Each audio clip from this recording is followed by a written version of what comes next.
Avant que je ne vous raconte ce que j'ai vu derrière cette porte, dans cette aube qui a brisé ma vie en deux, il faut que vous sachiez une chose. Raconter une histoire comme celle-ci, c'est comme ouvrir une fenêtre qui est restée fermée pendant plus de 50 ans. L'air qui entre peut être frais et libérateur, mais il peut aussi soulever la poussière de vieilles rancœurs que l'on croyait enfouies à jamais. Si vous êtes le genre de personne qui ne craint pas la poussière, qui cherche la vérité derrière les fenêtres closes, alors songez à vous abonner à cette chaîne, parce qu'ici, nous ouvrons les fenêtres ensemble, sans peur de ce que nous trouverons de l'autre côté. Et ce que j'ai trouvé, eh bien, ce fut le commencement de tout. Le son qui m'a réveillée n'était ni un cri, ni une détonation. C'était quelque chose de bien plus discret, et, pour cette raison même, de plus sinistre. Il était 4h30 du matin, l'heure où la nuit à Saint-Aubin-sur-Loire n'a pas encore décidé de se rendre au jour. L'obscurité dans notre chambre était dense, lourde, et les seuls bruits habituels étaient le tic-tac rythmé de la vieille horloge à pendule dans le couloir et la respiration sifflante de Gérard, mon mari, venant de la chambre d'à côté. Mais cette nuit-là, j'ai entendu un bruit différent. Un grattement sec, suivi d'un murmure étouffé, guttural. Ma première pensée, embrumée par le sommeil, fut d'ordre pratique. Le cathéter. Ou peut-être que l'équipement d'oxygène était défectueux. À 78 ans, mes mouvements n'étaient plus agiles. Mais l'urgence m'a fait me lever du lit avec une rapidité qui a surpris mes propres os. Pieds nus, j'ai senti le froid des lattes de bois sous mes pieds, tandis que je me dirigeais vers sa chambre. La maison, avec ses murs de pierre qui avaient vu passer des générations de Marceau, semblait retenir son souffle avec moi. La porte de la chambre de Gérard était entr'ouverte, une fente de ténèbres. J'ai commencé à la pousser doucement, avec le soin de celle qui ne veut pas réveiller un malade, mais c'est l'odeur qui m'a frappée en premier, avant que je ne puisse voir quoi que ce soit. Ce n'était pas l'odeur aseptique de médicaments et d'alcool à laquelle j'étais habituée.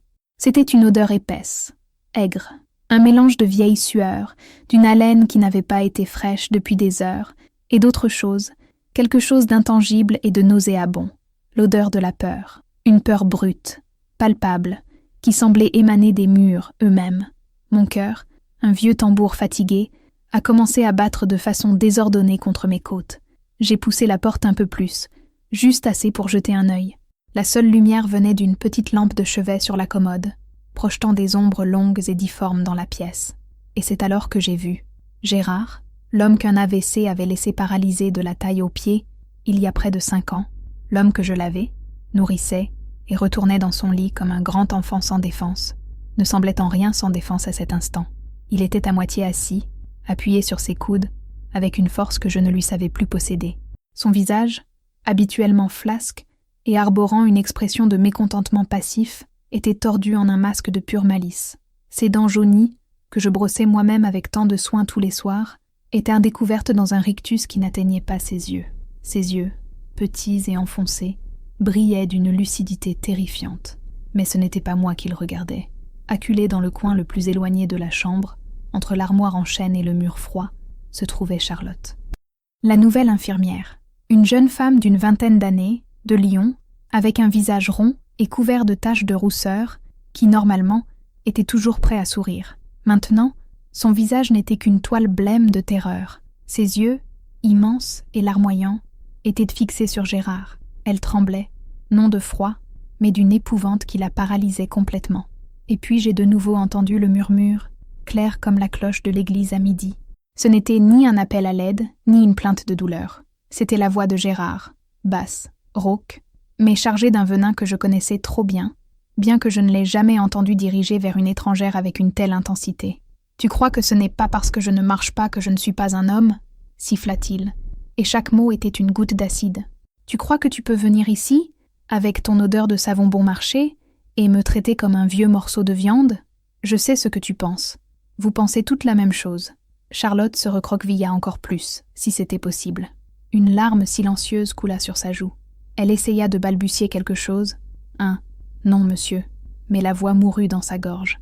Il n'avait pas besoin de bouger. Il n'avait pas besoin de lever le petit doigt. Son arme était sa langue, acérée et précise, et il l'utilisait pour écorcher vive cette jeune femme, pour la dépouiller de sa dignité, pour l'humilier dans le silence de l'aube, là où personne ne pouvait l'entendre. Il décrivit, avec des détails graphiques et sordides, ce qu'il lui ferait s'il pouvait se lever de ce lit. Il utilisa des mots que moi, en plus de 50 ans de mariage, je l'avais rarement entendu employer. des mots qui peignaient des images de dégradation et de violence qui me retournèrent l'estomac. Et là, debout dans l'entrebâillement de la porte, invisible pour eux deux, j'ai enfin compris. Ce n'était pas le travail pénible, ni les heures ingrates, ni le bas salaire. C'était lui. C'était la pourriture qu'il exhalait, la cruauté qu'il distillait quand il pensait que personne ne regardait. C'est pour cela qu'aucune infirmière ne restait. Elle ne démissionnait pas à cause du fardeau de s'occuper d'une personne âgée et alitée. Elle fuyait pour se sauver elle-même. À cet instant, le plancher de bois sous mes pieds sembla disparaître. Le monde que je connaissais, le monde que j'avais construit sur les fondations du devoir, de la résignation et d'un amour depuis longtemps oublié, se fissura de manière irrémédiable. Je n'ai pas ressenti de colère, ni de tristesse. Ce que j'ai ressenti, c'était une clarté froide et tranchante, comme un éclat de verre, une clarté qui me disait que je n'étais pas seulement l'épouse d'un homme malade, j'étais la gardienne d'un monstre, et, pendant des années, j'avais laissé la porte de sa cage ouverte pour que de jeunes innocentes y entrent, une par une. Je m'appelle Élise Marceau. Je suis née Élise Dubois, dans une petite ferme aux alentours de Saint-Aubin-sur-Loire, un endroit où le temps semble s'écouler plus lentement, rythmé par le cycle des vignes et le son de la cloche de la vieille église Saint-Aubin. J'ai 78 ans, et mes mains, aujourd'hui tachées par l'âge et tordues par l'arthrite, racontent l'histoire d'une vie entière de labeur. Elles ont pétri le pain, planté des pommes de terre, lavé le linge dans le lavoir en pierre, changé les couches de 2 enfants et, enfin, soigné un mari devenu l'ombre de lui-même. Je me suis mariée avec Gérard Marceau quand je n'avais que 18 ans. Il était déjà un homme fait, de 35 ans, propriétaire de la seule épicerie du village, une affaire héritée de son père. Pour une fille de la campagne comme moi, sans dot et avec peu de perspectives, épouser M. Marceau était considéré comme un coup de chance. Il était respecté, un homme aisé, avec une solide maison en pierre au centre du village. Personne ne m'a demandé si je l'aimais. La question à cette époque était sans pertinence. Ce qui importait, c'était la sécurité, la stabilité, un toit au-dessus de la tête et de la nourriture sur la table. Gérard n'était pas un homme cruel aux yeux du monde. Au contraire, au village, il était connu pour son sérieux et son sens de la communauté. Il donnait pour la fête de la paroisse, accordait du crédit aux voisins en difficulté, et son « bonjour madame » était toujours ferme et respectueux. Mais entre les 4 murs de notre maison, l'homme était autre. Non qu'il me battait. La violence de Gérard était plus subtile, plus insidieuse. C'était la violence des mots, du mépris, du silence punitif. J'ai grandi en entendant ma mère dire « Élise, un homme a ses pressions. Quand il rentre fatigué du travail, le mieux que tu puisses faire est de te taire et de servir le dîner. Un homme contrarié tape sur la table. C'est dans leur nature. Et moi, jeune fille naïve et obéissante, j'ai cru à cela comme à l'Évangile. Et pendant plus de 50 ans, j'ai pratiqué cette religion de la soumission. Si le ragoût était trop salé, il repoussait son assiette avec une expression de dégoût, sans dire un mot, et me laissait manger seule dans la cuisine, la nourriture coincée dans la gorge. Si j'achetais un nouveau tissu pour me faire une robe, il me regardait de haut en bas et demandait si nous n'avions pas des factures plus importantes à payer, me faisant sentir futile et irresponsable. Mes petits plaisirs, comme m'occuper de mes roses dans le jardin, ou lire un roman emprunté à la bibliothèque itinérante, étaient toujours accueillis par un grognement de dédain. « Perte de temps », murmurait-il en tournant la page de son journal. Nos enfants, Jean-Luc et Sophie, ont grandi dans cette atmosphère. Ils aimaient à leur père, bien sûr, mais toujours avec une certaine prudence. Ils ont appris très tôt à jauger son humeur avant de demander quoi que ce soit, à marcher sur des œufs, pour ne pas provoquer la bête, comme nous le disions en chuchotant entre nous. Quand ils ont grandi, tous deux se sont empressés de quitter Saint-Aubin-sur-Loire pour étudier et travailler à Paris, et je ne leur en ai jamais voulu. Ils cherchaient un air qu'ils pouvaient respirer librement. La vie a suivi son cours monotone. Les années se sont transformées en décennies. Mes cheveux, autrefois d'un brun foncé, sont devenus gris, puis blancs. Les rides se sont creusées sur mon visage, carte de soucis non dits et de larmes non pleurées. Je suis devenue une experte pour anticiper les orages de Gérard, pour esquiver ses critiques, pour me faire petite et invisible afin de maintenir la paix. C'était un travail épuisant, une danse que je dansais chaque jour et qui m'a laissé sans énergie pour quoi que ce soit d'autre. Je me suis convaincue que c'était cela, le mariage. C'était cela, la vie. Puis, il y a 5 ans, il y a eu l'AVC. Ce fut soudain, un dimanche matin. Il lisait le journal dans le fauteuil du salon, quand son bras est tombé et que sa parole s'est brouillée. La panique, l'ambulance, l'hôpital à Mâcon, tout s'est passé comme dans un brouillard. Quand il est finalement rentré à la maison, c'était un homme physiquement différent, cloué au lit, dépendant de moi pour tout. Mais son essence, son acidité, son amertume, non seulement étaient restés, mais semblaient s'être concentrés, purifiés dans leur forme la plus toxique. L'immobilité le frustrait, et toute cette frustration se déversait sur moi. J'étais trop lente pour apporter le verre d'eau, trop maladroite pour arranger ses oreillers, trop stupide pour comprendre ses ordres marmonnés. Je supportais. C'était mon devoir, ma croix. J'étais Madame Élise Marceau, l'épouse dévouée. Le village entier me regardait avec un mélange de pitié et d'admiration. Pauvre Élise, quel lourd fardeau, disèrent les unes. Quelle femme forte, une vraie sainte, disèrent les autres. Et moi, au fond de moi, je croyais aux deux versions. J'étais la victime et l'héroïne de ma propre histoire. Ce que je ne savais pas, jusqu'à cette aube terrible, c'est que j'étais aussi complice. Complice d'un silence qui permettait à l'obscurité de Gérard de s'épanouir et qui menaçait maintenant d'engloutir de jeunes innocentes qui voulaient seulement faire leur travail. La femme que j'étais avant cette nuit est morte sur le seuil de cette porte, et à sa place, quelque chose de nouveau, de dur et d'effroyablement déterminé, commençait à naître. La première infirmière s'appelait Amélie. Elle est arrivée un après-midi d'automne, quand les feuilles des platanes sur la place du village avaient déjà pris une teinte d'or vieillie. C'était une jeune fille de la région, d'une ville voisine, avec des mains fermes et un sourire doux. Le médecin de famille, le docteur Laurent, l'avait recommandée.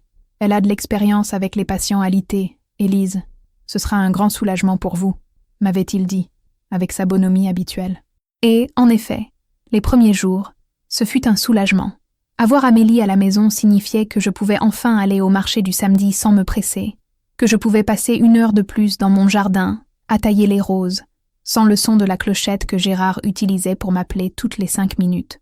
Amélie était efficace, professionnelle. Elle lavait Gérard, changeait ses draps, administrait les médicaments à l'heure, tout cela avec un calme que j'enviais. J'observais leur interaction à distance. Gérard, à ma grande surprise, semblait la tolérer. Il était toujours grincheux, bien sûr, mais ses plaintes étaient les mêmes que d'habitude, celles que je considérais comme normales. Il se plaignait que la soupe était froide, que la télévision était trop forte, que l'oreiller n'était pas à l'angle exact. Amélie répondait à tout par un « Oui, monsieur Marceau » ou « Je vais ajuster ça pour vous, monsieur Marceau ». Elle semblait immunisée contre son acidité. Le 3e jour, cependant, j'ai remarqué un changement. Le sourire d'Amélie était plus forcé. Ses épaules, autrefois détendues, semblaient tendues. Quand j'entrais dans la chambre, je trouvais un silence lourd, différent du silence professionnel des jours précédents. C'était un silence chargé.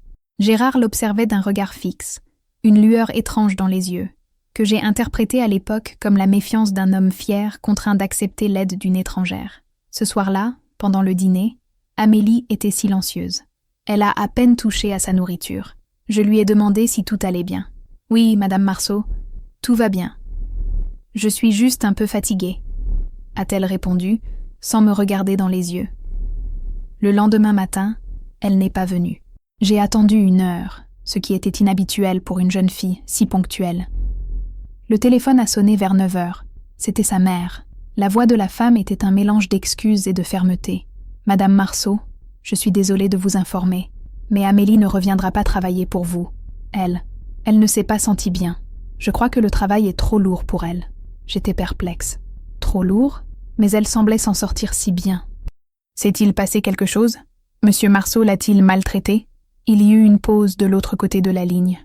Une pause qui n'a duré qu'1 seconde, mais dont je sais aujourd'hui qu'elle contenait un univers de non-dits. Non, c'est juste que... Elle est jeune, sensible. Elle a décidé que cette profession n'est pas pour elle. Je m'excuse pour le dérangement. Et elle a raccroché avant que je ne puisse poser d'autres questions. J'étais furieuse. Pas contre Gérard, mais contre Amélie. Jeunesse fragile. Ai-je grommelé pour moi-même en changeant les draps de Gérard? Il ne supporte pas un peu de travail dur. À mon époque, nous n'avions pas ce luxe d'abandonner. Quand je l'ai dit à Gérard, il a simplement haussé les épaules, avec un sourire de mépris à peine perceptible. Je te l'avais dit, Élise. Aucune de ces filles d'aujourd'hui ne vaut rien. Elles sont toutes pareilles, gâtées et paresseuses. Il n'y a que toi qui aies la patience nécessaire pour me supporter. À l'époque, j'ai interprété ces paroles comme un compliment détourné, une reconnaissance de ma valeur, de ma force. J'ai ressenti une petite chaleur de fierté. Il avait raison. Seul moi le comprenais. Seul moi était assez forte. Aujourd'hui, en me souvenant de ce sourire méprisant, je ressens un frisson. Ce n'était pas un compliment. C'était de la manipulation. Il m'isolait, renforçant l'idée que son comportement était acceptable et que le problème venait du monde extérieur, pas de l'intérieur de ces 4 murs. Il me transformait, une fois de plus, en sa complice et en sa geôlière. Je n'en avais aucune idée, mais la fuite d'Amélie n'était pas un incident isolé. C'était le premier chapitre d'un schéma qui se répéterait avec une précision désolante, et que moi, aveuglé par ma loyauté et ma propre histoire, je refuserais de voir pendant très très longtemps. La porte de la chambre de Gérard était devenue une porte tournante, et chaque jeune infirmière qui la franchissait en sortait un peu plus brisée, emportant avec elle un secret que j'étais incapable de déchiffrer. Après Amélie, il y eut l'agence de soins à domicile de Mâcon. Cela semblait être une solution plus professionnelle, plus sûre. Ils m'ont assuré que leurs employés étaient formés, résilientes et habitués à gérer des patients difficiles. Le mot « difficile » semblait un euphémisme si inoffensif à l'époque. La deuxième fut Nathalie. Elle avait une 40aine d'années, les cheveux courts et pratiques, et l'air de quelqu'un qui en avait vu d'autres. Elle a duré 4 jours. Le 5e, elle a appelé l'agence et a demandé à être transférée. L'excuse officielle était un conflit de personnalité. Quand l'agence m'a appelée pour m'en informer, j'ai ressenti une pointe de honte. Que pensèrent les autres de notre famille? Que nous étions des gens impossibles à vivre? Mon mari est un homme âgé et malade, ai-je expliqué à la coordinatrice de l'agence, ma voix teintée de défense. Il a ses manies, son caractère, mais ce n'est pas un monstre. Bien sûr, Madame Marceau, nous comprenons parfaitement, a répondu la femme avec une politesse professionnelle qui ne laissait aucune place à d'autres questions. Nous enverrons quelqu'un d'autre demain. La 3e s'appelait Isabelle. Jeune, énergique, pleine d'idées sur la kinésithérapie et les exercices de respiration pour Gérard. Il l'a sabotée dès la première minute. Il refusait de coopérer, faisait semblant de ne pas l'entendre, et faisait des commentaires désobligeants sur son accent du nord de la France. Isabelle a essayé pendant 1 semaine. À la fin de la semaine, elle est venue me trouver dans la cuisine, les yeux rouges de larmes contenues. « Madame Marceau, je ne peux plus », a-t-elle dit à voix basse, en tordant ses mains dans son tablier. « Je suis désolée, mais je ne suis pas la bonne personne pour ce travail. »« Mais pourquoi, ma chère? Qu'a-t-il fait ?» ai-je demandé, sincèrement inquiète. Elle a secoué la tête, incapable de me regarder directement. Ce n'est rien de ce qu'il a fait, spécifiquement. C'est l'atmosphère. Je me sens observée, jugée, tout le temps. Ça m'épuise. Une fois de plus, l'excuse était vague, éthérée. L'atmosphère. Qu'est-ce que cela voulait dire? Je vivais dans cette atmosphère tous les jours, et bien qu'elle soit lourde, je la supportais. Pourquoi ne le pouvait-elle pas? Ma frustration se mêlait d'une pointe de mépris. Des manières. Ce n'était que des manières. Et ainsi, le défilé silencieux a continué. Il y eut Martine, qui a duré 2 jours et est partie en prétextant une migraine soudaine qui n'est jamais passée. Il y eut Sylvie, plus âgée, presque de mon âge, qui a tenu 2 semaines, mais dont le visage devenait chaque jour plus pâle et plus tendu, jusqu'à ce qu'un jour, elle fasse simplement ses valises et dise qu'elle avait reçu une meilleure offre d'emploi, plus près de sa famille. Chaque départ suivait le même scénario. Une période initiale de professionnalisme, suivie d'un changement subtil dans le comportement de l'infirmière, un raidissement des épaules, un regard fuyant, un silence prudent. Et enfin, l'excuse, toujours plausible, toujours impersonnelle, qui me laissait sans argument. Problèmes familiaux, une meilleure opportunité. Je ne me suis pas adaptée. Aucune d'entre elles n'a jamais dit « Votre mari m'a dit des choses qui m'ont fait me sentir sale et effrayée ». Aucune d'entre elles n'a jamais dit « La façon dont il me regarde me donne la chair de poule ». Et Gérard? Il assistait à tout depuis son lit, son trône d'invalidité, avec une satisfaction mal dissimulée. Chaque fois qu'une infirmière partait, c'était une victoire pour lui. Cela renforçait son récit selon lequel il était une victime incomprise, et que moi, Élise, j'étais sa seule et unique sauveuse. « Tu vois ?» disait-il, avec cette voix plaintive qu'il maîtrisait si bien. « Personne ne s'en soucie vraiment. Ils ne veulent que l'argent. Seule toi, mon Élise, seule toi me comprends. » Et moi, comme une sotte, j'absorbais ces paroles comme un baume. Elles me donnaient un sens à ma vie, un sentiment d'être indispensable. Le fardeau était lourd, oui, mais c'était mon fardeau. Je croyais que l'amour et le devoir se mesuraient à la capacité de supporter. Ce que je ne réalisais pas, c'est qu'en acceptant ce rôle, je lui permettais de continuer à tisser sa toile de cruauté, et chaque infirmière qui fuyait était un fil de plus qui me liait à lui, m'isolant du reste du monde, jusqu'à ce qu'il n'y ait plus que nous deux dans cet univers toxique qu'il avait créé. La maison n'était plus un foyer, c'était une scène, et la pièce était toujours la même. Seules changeaient les actrices secondaires qui ne supportaient pas le rôle et abandonnaient la production en plein milieu de l'acte.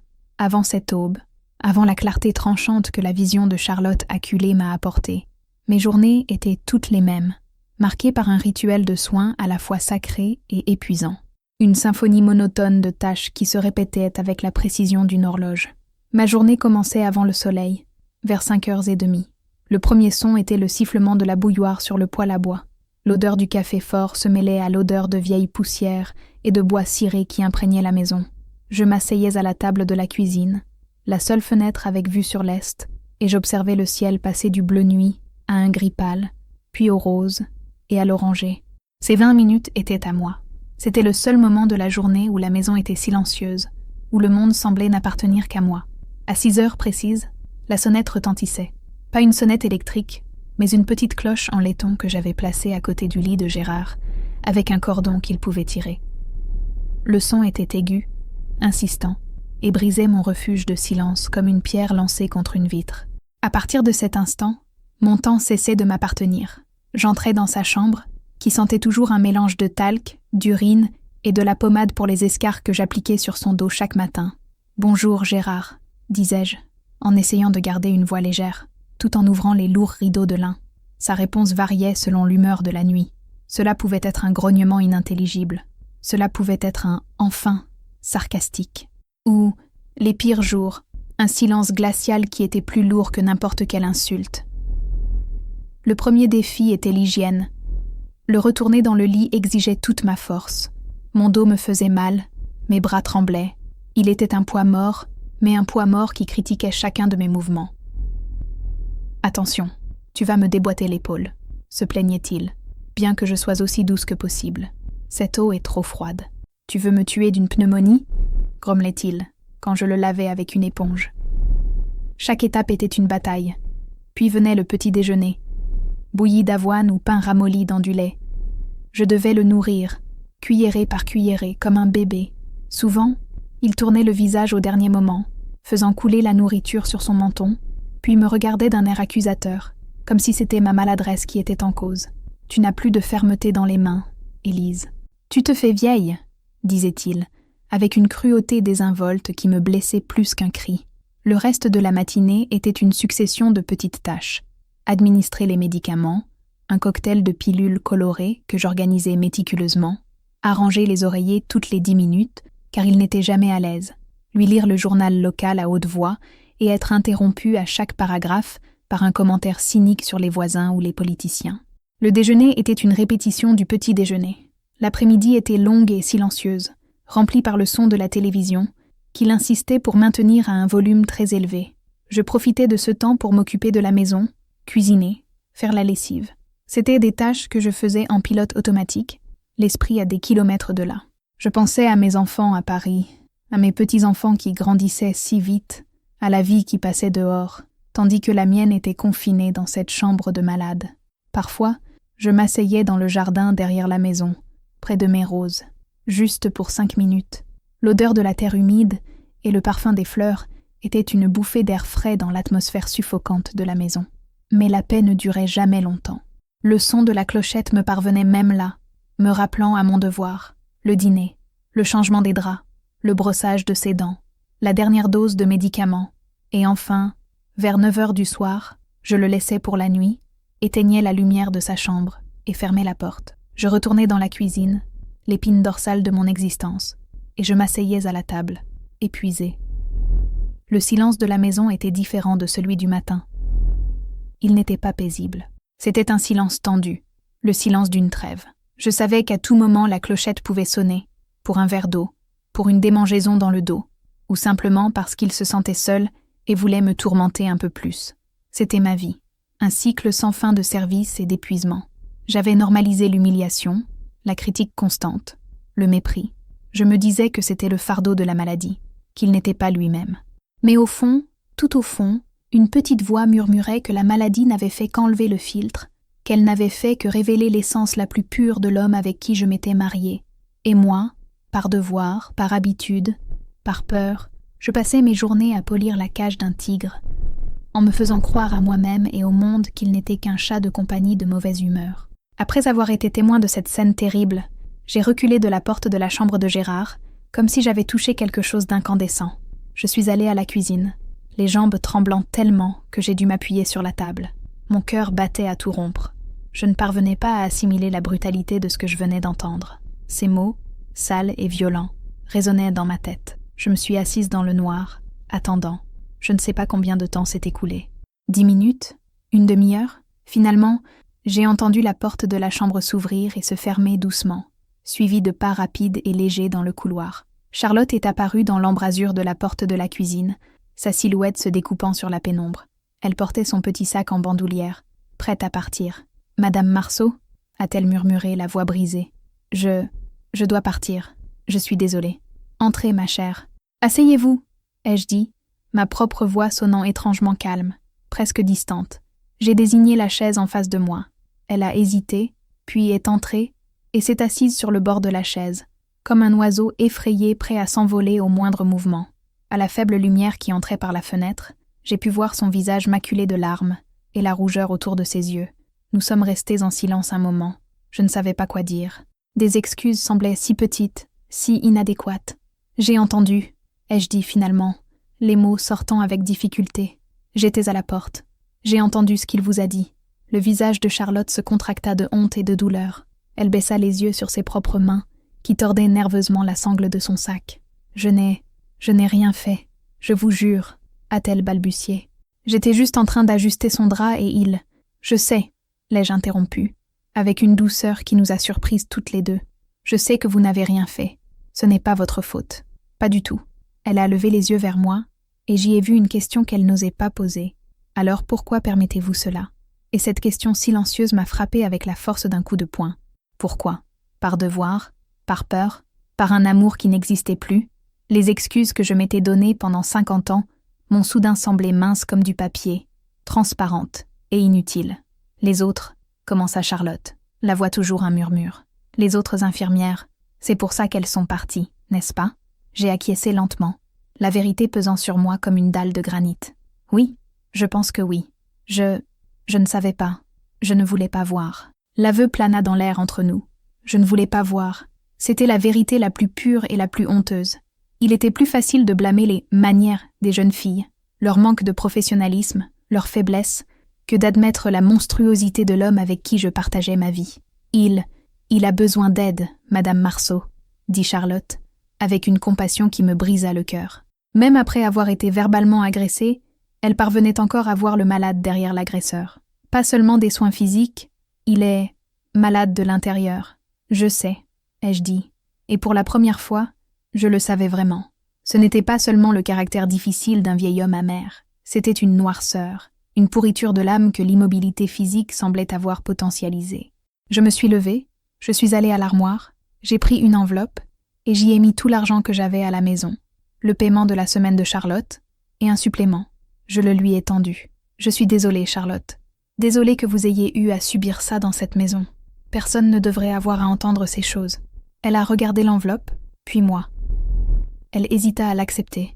« Prenez, s'il vous plaît », ai-je insisté. « Et ne vous inquiétez de rien, je vais régler ça. Je vous le promets, cela n'arrivera plus à personne. » Une promesse. Les mots sont sortis de ma bouche, avant même que j'aie la moindre idée de comment je pourrais la tenir. Mais au moment où je les ai prononcés, j'ai senti un pilier de force s'ériger en moi, quelque chose que je n'avais pas ressenti depuis des décennies.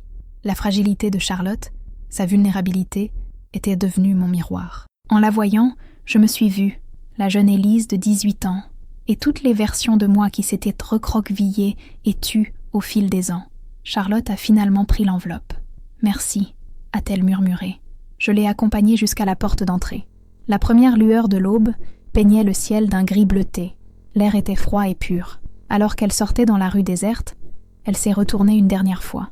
« Prenez soin de vous, Madame Marceau », a-t-elle dit, et ses yeux étaient pleins d'une inquiétude sincère pour moi. J'ai simplement hoché la tête.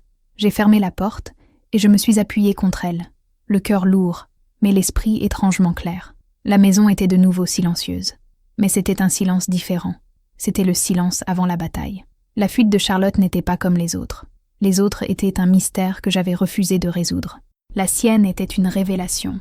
Et maintenant, avec la vérité exposée, je ne pouvais plus prétendre ne pas la voir. Je devais agir. La promesse que je lui avais faite était, en réalité, une promesse que je me faisais à moi-même. Après le départ de Charlotte, la maison semblait trop grande et trop vide. Le soleil a commencé à se lever, déversant une lumière pâle et froide par la fenêtre de la cuisine, illuminant les grains de poussière qui dansaient dans l'air. Je ne suis pas retournée au lit.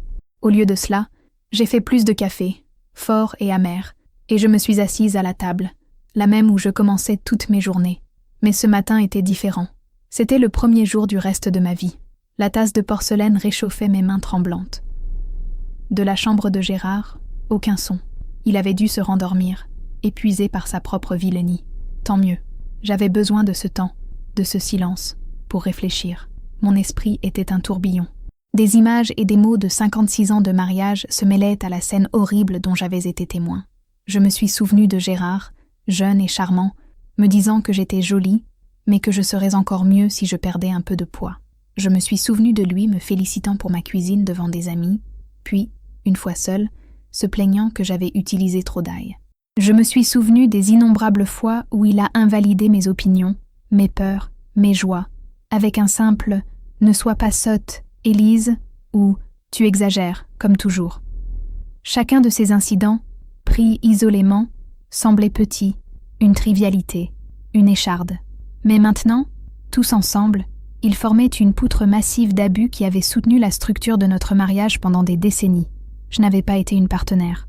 J'avais été un objet, une employée non rémunérée, dont la fonction principale était d'absorber son insatisfaction envers le monde et lui-même. La maladie ne l'avait pas transformée. Elle l'avait seulement dépouillé de ses masques sociaux. L'immobilité lui avait enlevé la capacité d'impressionner les voisins à l'épicerie ou de maintenir les apparences au club de pétanque. Tout ce qui restait était l'essence brute et amère de qui il était vraiment. Et cette essence fuyait, empoisonnant tout autour de lui. Je me suis sentie idiote, une idiote complète et finie. Comment avais-je pu être si aveugle? Comment avais-je pu accepter cela comme normal? La réponse était simple et douloureuse, parce que tout le monde autour de moi me disait que ça l'était. Ma mère, les autres femmes de ma génération, la société elle-même. On nous avait appris à supporter, à pardonner, à trouver des excuses. Il était fatigué. Il a eu une mauvaise journée. C'est sa façon d'être. Mais ce qu'il avait fait à Charlotte ne pouvait être excusé. Ce n'était pas la façon d'être d'un homme grincheux. C'était une cruauté délibérée. C'était le plaisir d'exercer un pouvoir sur quelqu'un de plus faible. La seule forme de pouvoir qui lui restait. Le tic-tac de l'horloge dans le couloir marquait le passage des minutes. Chaque tic-tac semblait dire « Que vas-tu faire ?» Je pouvais continuer comme avant. Rejeter l'idée d'avoir de l'aide. Assumer seul le fardeau. Protéger le monde de lui et me protéger de lui, en nous enfermant ensemble dans cette maison jusqu'à ce que la mort nous sépare. C'était le chemin le plus facile, le chemin de l'habitude, où je pouvais faire quelque chose que je n'avais jamais fait auparavant. Je pouvais me battre, pas avec des cris ou des accusations.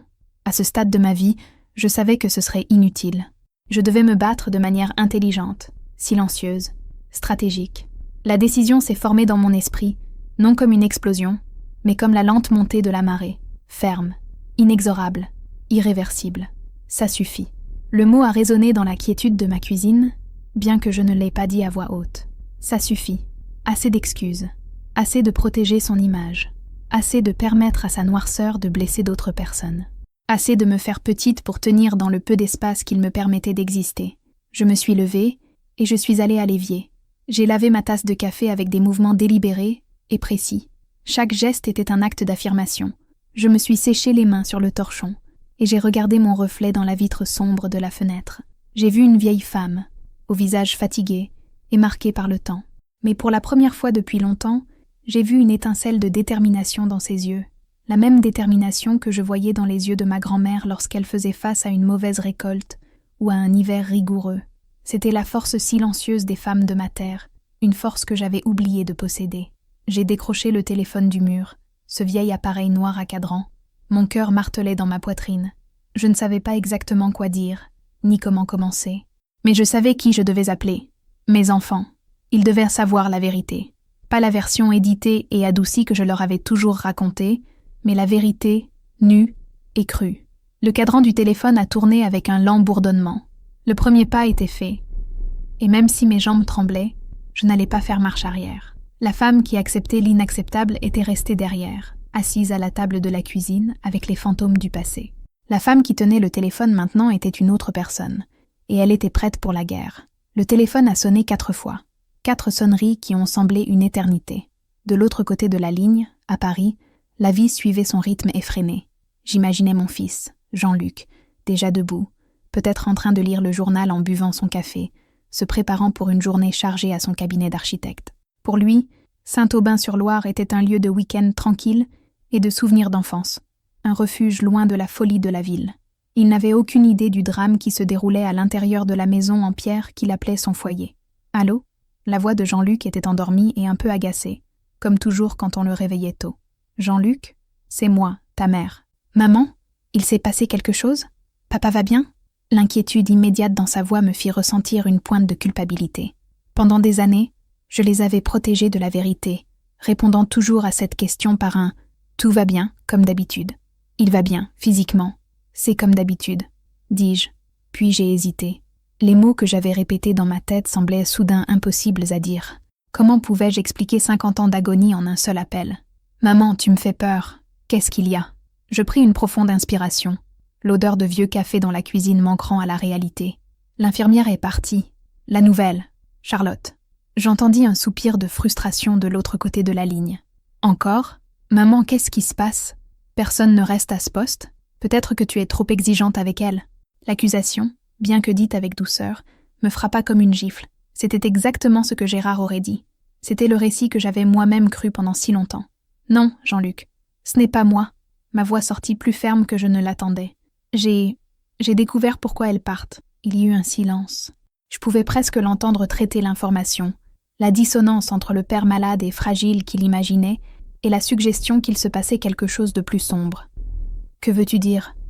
demanda-t-il, la voix maintenant prudente. « Ton père, il n'est pas seulement difficile, Jean-Luc. Il est cruel. Il dit des choses horribles à ces jeunes filles. Je lui ai raconté. J'ai raconté ce que j'avais entendu à l'aube. Je n'ai pas utilisé les mots exacts de Gérard. Ma pudeur ne me le permettait pas. Mais j'ai décrit le ton, la malice, la terreur sur le visage de Charlotte. Ma voix tremblait, mais je n'ai pas arrêté. Il fallait qu'il entende, qu'il comprenne. Quand j'ai terminé, le silence de l'autre côté de la ligne était lourd. « Maman » commença-t-il, et je me suis préparée à l'incrédulité, à la rationalisation. Papa est malade. Il est frustré, coincé dans ce lit. Parfois, les gens malades disent des choses qu'ils ne pensent pas. La douleur le rend amer. C'était l'excuse habituelle, la même que j'avais utilisée pendant des années. Mais je ne pouvais plus l'accepter. Ce n'est pas la maladie, Jean-Luc.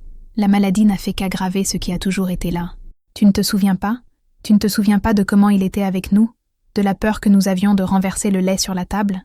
De la façon dont il humiliait ta sœur quand elle ramenait un bulletin avec une note qui n'était pas parfaite ? De la façon dont il me rabaissait devant vous ? Ce n'est pas la maladie, c'est lui. Les mots sortirent de moi comme un torrent, un barrage de ressentiment qui s'était enfin rompu. J'exposais non seulement Gérard, mais la dynamique de toute notre famille, les secrets que nous avions tous convenus de ne pas discuter. Jean-Luc resta silencieux un long moment. Je pouvais entendre sa respiration, le son lointain d'une sirène à Paris. Je ne sais pas quoi dire, maman, dit-il finalement, la voix basse. J'ai toujours pensé que c'était sa façon d'être, un homme à l'ancienne, sévère. Il y a une différence entre être sévère et être cruel, mon fils. Et ton père a franchi cette ligne il y a longtemps. Je ne peux plus le permettre. Je ne serai plus complice de cela. J'ai besoin d'aide. Le mot « aide » flotta entre nous. Je n'avais jamais demandé d'aide. J'avais toujours été le roc, celle qui résolvait tout, qui supportait tout en silence. Demander de l'aide était admettre que je ne pouvais plus gérer la situation seule. C'était un aveu de vulnérabilité. « Qu'est-ce que tu veux que je fasse ?» demanda-t-il. Et dans sa voix, j'entendis, peut-être pour la première fois, une incertitude, une fissure dans sa vision du monde. Je ne sais pas encore, je dois réfléchir, mais je voulais que tu saches. Je ne peux plus prétendre que tout va bien, parce que ce n'est pas le cas. D'accord, maman, D'accord, dit-il, et il semblait plus vieux, plus fatigué. Je vais parler à Sophie. Nous allons réfléchir à quelque chose. Ne fais rien de précipité, d'accord? Je ne le ferai pas, ai-je menti. Car en vérité, quelque chose en moi était déjà fait. La décision était déjà prise. L'appel à Jean-Luc n'était que la première manœuvre d'une bataille que je savais longue et difficile. J'ai raccroché le téléphone et je me suis sentie complètement épuisée, comme si j'avais couru un marathon. Mais j'ai aussi ressenti une pointe de soulagement. La première fente de lumière était entrée dans la cave sombre où je gardais mes secrets. Ce n'était peut-être pas la réaction que j'attendais, la validation immédiate et inconditionnelle. Mais c'était un début. Jean-Luc, avec toute sa réticence, m'avait écouté. Et, pour la première fois depuis longtemps, je n'étais plus complètement seule. Ce même jour, après l'appel à Jean-Luc, j'ai fait quelque chose que je n'avais pas fait depuis l'école. Je suis allée à la petite papeterie de Madame Colbert, dans la rue principale du village, et j'ai acheté un cahier. C'était un cahier simple, à couverture noire et rigide, avec des pages lignées et fines. J'ai aussi acheté un stylo à encre noire. Madame Colbert, une petite femme curieuse avec des lunettes sur le bout du nez, m'a regardée avec intérêt. « Vous allez écrire vos mémoires, Élise » a-t-elle demandé, avec un sourire qui ne cachait pas sa curiosité. « Quelque chose comme ça » ai-je répondu évasivement, en payant avec les pièces que j'avais dans la poche de mon tablier. Je suis rentrée à la maison et je me suis assise à la table de la cuisine, le cahier ouvert devant moi. La première page, blanche et immaculée, semblait me défier. Qu'allais-je écrire là? Ce n'étaient là pas des souvenirs que je voulais consigner, mais des preuves, des faits. Je savais, instinctivement, que si je voulais que quelqu'un me prenne au sérieux, mes enfants, le médecin, qui que ce soit, je ne pouvais pas compter uniquement sur mes émotions et mes vagues souvenirs. J'avais besoin de faits. Alors, j'ai commencé à écrire. La première entrée concernait la nuit précédente. D'une écriture tremblante due à l'âge, j'ai consigné tout ce que j'avais vu et entendu. L'heure, l'odeur de la chambre, le regard de Gérard, la terreur sur le visage de Charlotte. J'ai écrit ces mots, les obscénités, la cruauté.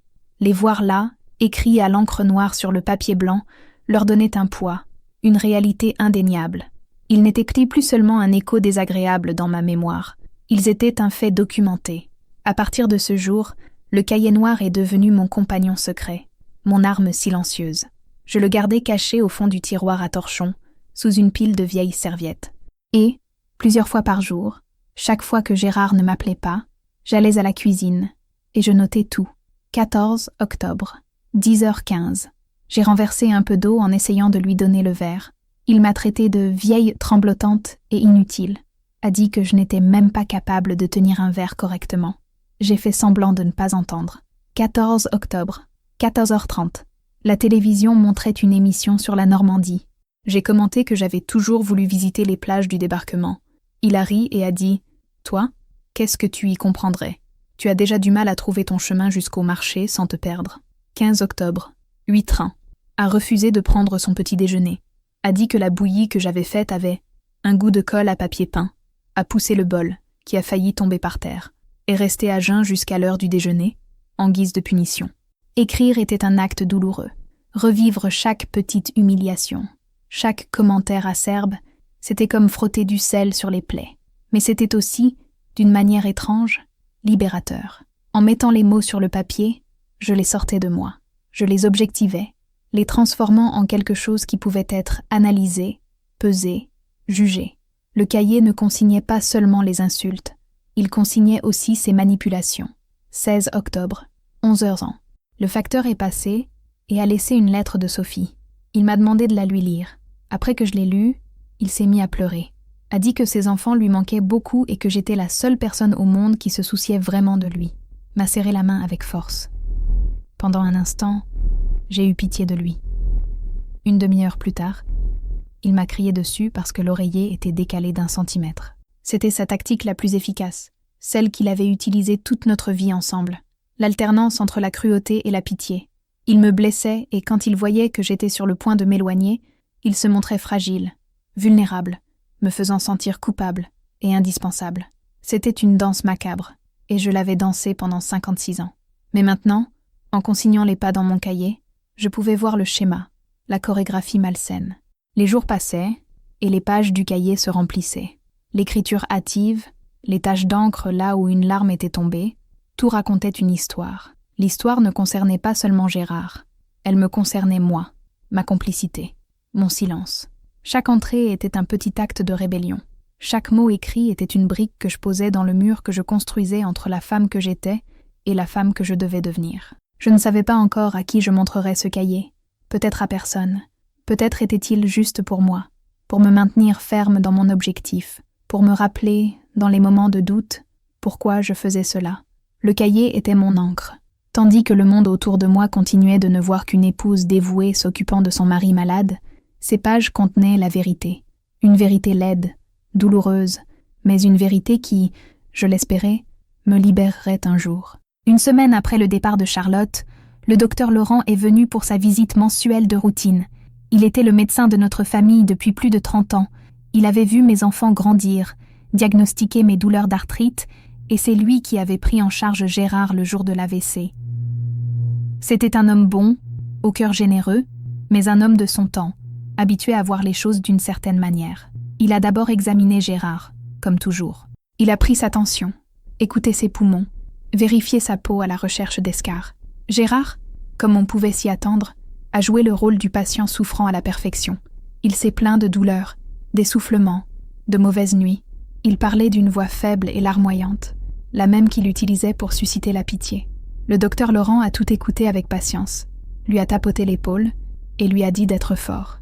Ensuite, il est venu me parler dans la cuisine.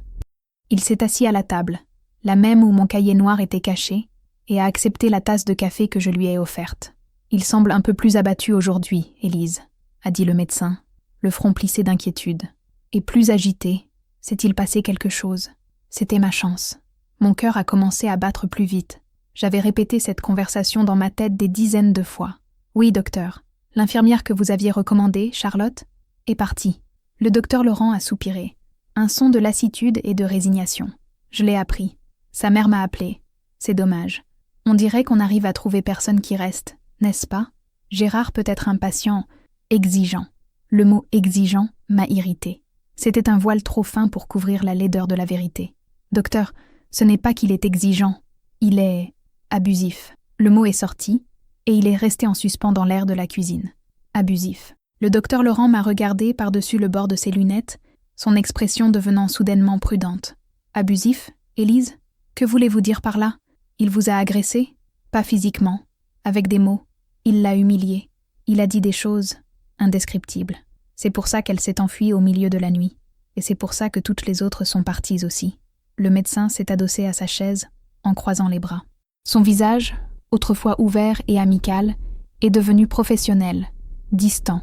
C'était le visage d'un homme habitué à gérer ce qu'il considérait probablement comme de l'hystérie féminine.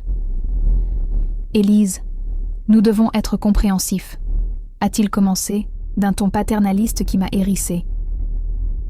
Gérard traverse une épreuve terrible. Perdre sa mobilité, son indépendance, cela peut transformer l'homme le plus doux en un puits d'amertume. Sa frustration doit bien sortir quelque part, et malheureusement, les personnes les plus proches, comme vous et les infirmières, sont la cible la plus facile. Alors je dois simplement accepter? Nous devons le laisser maltraiter les gens parce qu'il est frustré? Ma voix a monté d'un ton, malgré mes efforts pour la garder calme. Je ne dis pas d'accepter, mais de comprendre. Peut-être pourrions-nous essayer un léger calmant pour lui, pour aider avec l'anxiété et l'agitation. Et vous, Élise, vous êtes sous un stress énorme. S'occuper de quelqu'un dans ces conditions est un fardeau gigantesque.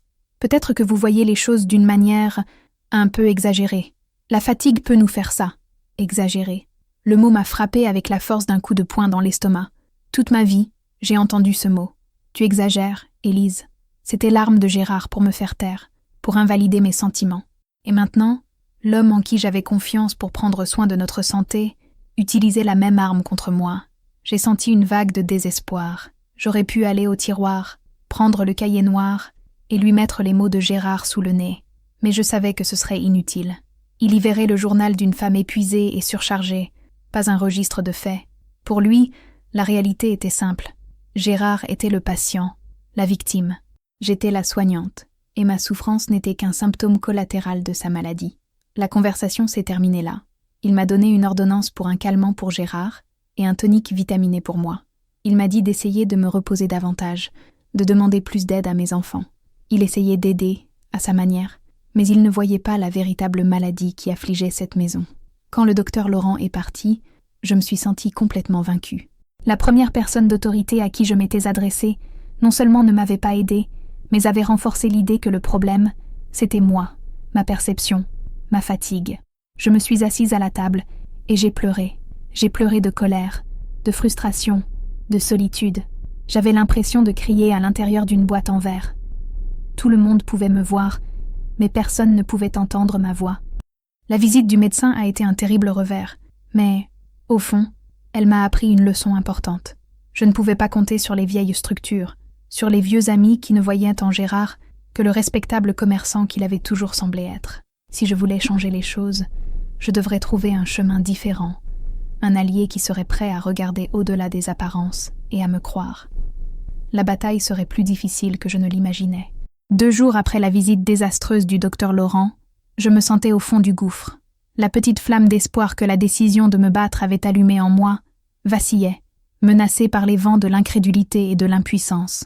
Je m'occupais de Gérard avec une efficacité mécanique, mais un mur de silence s'était érigé entre nous. Il sentait ma distance, ma froideur, et cela le rendait encore plus hostile.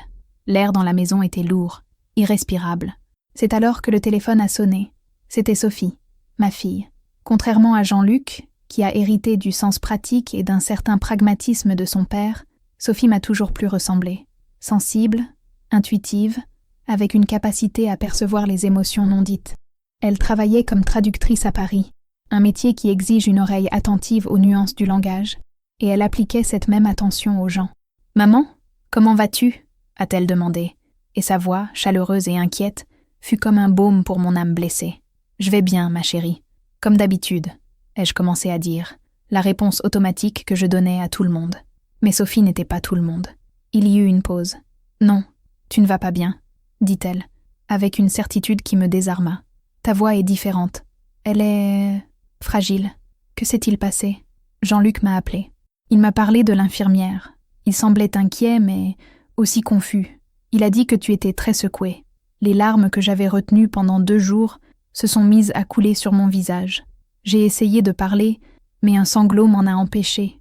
Je me suis assise sur la chaise de la cuisine, le téléphone pressé contre mon oreille, et j'ai pleuré silencieusement. Sophie a attendu. Elle ne m'a pas pressée, ne m'a pas dit de me calmer. Elle est simplement restée de l'autre côté de la ligne. Son silence une présence réconfortante, un espace sûr pour que ma douleur puisse enfin faire surface. Quand j'ai pu parler, je lui ai tout raconté. J'ai raconté en détail ce que j'avais vu cette nuit-là. Cette fois, je n'ai pas censuré les mots. J'ai répété la saleté, la cruauté, l'humiliation. J'ai parlé du défilé d'infirmières, de mon aveuglement, de ma complicité.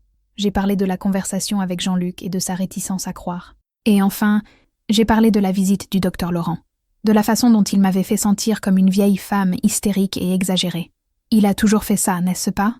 dit Sophie, la voix basse et tendue. « Qui ça ? Le docteur ?» ai-je demandé, confuse. « Non, papa, il t'a toujours fait sentir que tu exagérais. Je me souviens quand j'étais enfant et que je suis tombée de vélo. Je m'étais écorché tout le genou. Je pleurais de douleur. Et il m'a dit d'arrêter de faire du cinéma, que ce n'était rien. Mais toi, tu m'as prise dans tes bras. Tu as nettoyé la blessure et tu m'as dit que ce n'était pas grave de pleurer, que ça faisait mal.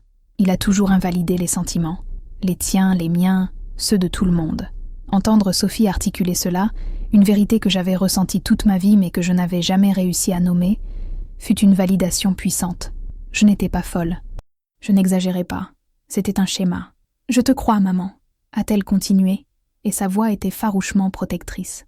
J'ai toujours su qu'il y avait quelque chose qui n'allait pas. La façon dont il te parlait, la tension dans la maison dès qu'il était là. Jean-Luc ne le voyait pas parce qu'il était le fils, l'héritier. Papa l'a toujours traité différemment. Mais moi, je le voyais, je l'ai toujours vu. Une vague de soulagement si immense m'envahit que mes jambes fléchirent. Quelqu'un me croyait, ma propre fille. Je n'étais pas seule dans ce combat. « Qu'allons-nous faire, Sophie ? Je ne sais pas quoi faire, ai-je admis, ma voix un murmure. D'abord, tu ne resteras plus seule avec lui. C'est fini. Jean-Luc et moi, nous nous relayerons les week-ends pour venir. Et pendant la semaine, nous trouverons une autre solution.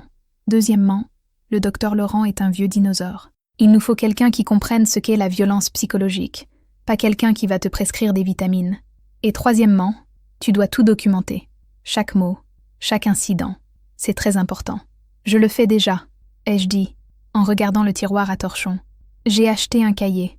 Pour la première fois de la conversation, j'ai entendu un sourire dans la voix de Sophie. Bien sûr que tu le fais. Tu as toujours été plus forte que tu ne le penses, maman. Tu avais juste besoin d'une raison de te battre. Et maintenant, tu l'as. Nous avons parlé pendant plus d'1 heure. Pour la première fois, nous n'avons pas parlé du temps ou des petits-enfants. Nous avons parlé de la vérité de notre famille. Ce fut une conversation douloureuse, mais nécessaire. Quand j'ai raccroché, je me sentais une personne différente. La validation de Sophie était l'eau dont mon âme assoiffée avait besoin. L'incrédulité de Jean-Luc et du docteur Laurent m'avait ébranlée, mais le soutien inconditionnel de Sophie a reconstruit mes fondations, plus solides qu'avant. Je n'étais plus seulement une vieille femme menant une bataille solitaire. J'avais une alliée. Et avec elle à mes côtés, l'idée de gagner ne semblait plus un rêve impossible. Elle semblait une promesse. Les jours qui ont suivi la conversation avec Sophie ont été subtilement différents. La présence d'une alliée, même à des kilomètres de distance, a changé ma posture. J'accomplissais toujours mes tâches quotidiennes avec la même diligence, mais il y avait une nouvelle fermeté dans mes épaules, une nouvelle clarté dans mon regard. Gérard, avec son instinct animal pour les dynamiques de pouvoir, aperçut le changement. Il ne pouvait pas le nommer, mais il sentait que quelque chose en moi s'était solidifié. Cela le rendait agité, et son hostilité est devenue plus fréquente, plus désespérée. Un après-midi de pâle soleil d'automne, j'étais dans le jardin derrière la maison, profitant d'un rare moment de paix pendant que Gérard faisait sa sieste. Je taillais les rosiers, un travail qui m'a toujours apaisée. L'odeur de la terre et des feuilles coupées était thérapeutique. Ma voisine de longue date, Madame Dubois, était dans son propre jardin, de l'autre côté du muret de pierre qui séparait nos propriétés. Colette Dubois était une veuve de mon âge, une femme de peu de mots, mais au regard observateur. Nos conversations, au cours des 30 années où nous avons été voisines, dépassaient rarement le trivial. Le temps, la santé, le prix des pommes de terre au marché. Elle m'observait en silence pendant que je travaillais, ses petits yeux brillants derrière ses lunettes. « Vos roses sont magnifiques cette année, Élise », a-t-elle dit finalement, sa voix rauque par manque d'usage. « Merci, Colette. Elles donnent du travail, mais elles en valent la peine », ai-je répondu en forçant un sourire. Nous sommes restés en silence un moment, le seul son étant le cliquetis de mon sécateur et le bourdonnement d'une abeille solitaire. « J'ai entendu dire que la dernière infirmière est partie », a-t-elle dit, de manière désinvolte, tout en arrachant une mauvaise herbe de son parterre de lavande. Mon cœur a fait un bond. Au village, les nouvelles couraient plus vite que le vent. Oui, c'est vrai, elle ne s'est pas adaptée. J'ai utilisé l'excuse standard, le voile que j'utilisais toujours pour cacher la vérité.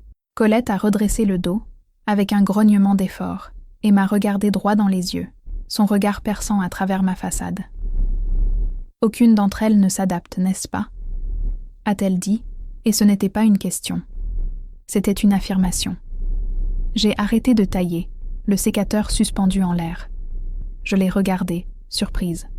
« C'est un travail difficile, » ai-je dit, la voix un peu tremblante.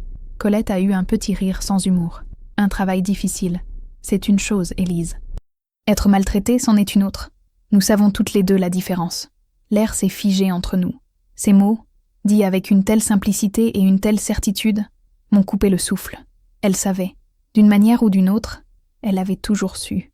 Mon défunt mari, Pierre, a-t-elle continué, en baissant le ton, comme si elle partageait un secret sacré.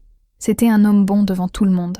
Mais à la maison, il avait une langue qui pouvait couper le verre, et un caractère qui faisait tourner le lait. J'ai passé 40 ans à marcher sur des œufs. Quand il est tombé malade, à la fin, c'est devenu 10 fois pire. Je sais ce que c'est. Je la fixais, bouche bée. Colette Dubois, la voisine calme et réservée, me montrait une facette de sa vie que je n'aurais jamais imaginée. Nous vivions des histoires parallèles, séparées seulement par un mur de pierre. Je ne l'ai jamais dit à personne, ai-je murmuré, les mots sortant avec difficulté. « Et pourquoi l'auriez-vous fait ?» a-t-elle répondu avec une sagesse amère. « Pour que les gens disent que vous exagérez ? Pour qu'ils vous regardent avec pitié ? Pour vous dire que le mariage, c'est comme ça ? Non, ma chère. Certaines choses, nous, les femmes de notre génération, nous avons appris à les garder pour nous. Nous portons le fardeau en silence, parce qu'on nous a appris que c'était notre devoir. Elle s'est approchée du mur, ses mains noueuses appuyées sur les pierres froides. « Mais vous savez quoi, Élise? Le devoir ne signifie pas être le paillasson de quelqu'un, pas même d'un mari malade. Ses yeux ont rencontré les miens, et j'y ai vu un univers de compréhension, de solidarité.